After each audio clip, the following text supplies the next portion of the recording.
Viewers, welcome to my page. আমি Niha teaching থেকে নিহা চলে এসেছি। কেমন আছো তোমরা সবাই? আজকে প্রিপোজিশন নিয়ে আসলাম। তা দেখো, প্রিপোজিশন একটু পড়তেছি। প্রি অর্থ পূর্বে আর পজিশন অর্থ অবস্থান। সুতরাং যে ওয়ার্ড কেবল নাউন বা প্রনাউনের পূর্বে বসে, সে নাউন বা প্রনাউনের সাথে বাক্যের অন্তর্গত অপর কোনো ওয়ার্ডকে সম্বন্ধ প্রকাশ করে, তাকে প্রিপোজিশন বলে। আমি আবার বলছি, প্রি অর্থ পূর্বে আর পজিশন অর্থ অবস্থান। সুতরাং যে ওয়ার্ড কেবল নাউন বা প্রনাউনের পূর্বে বসে, সে নাউন বা প্রনাউনের সাথে বাক্যের অন্তর্গত অপর কোনো ওয়ার্ড এর সম্বন্ধ প্রকাশ করে, তাকে প্রিপোজিশন বলে। যেমন example, the lamp is on the table. এখানে ল্যাম্প আর টেবিলের মধ্যে একটা সম্পর্ক প্রকাশ করা হচ্ছে অনের মাধ্যমে। তাহলে দেখো, the lamp is on the table, এটা হচ্ছে প্রিপোজিশন। আজকে এতটুকু পর্যন্ত আলোচনা করলাম। কার কেমন লাগে জানিও।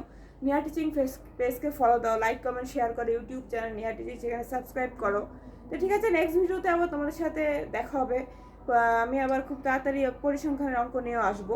তা ভালো থেকো সবাই, সুস্থ থেকো, টাটা।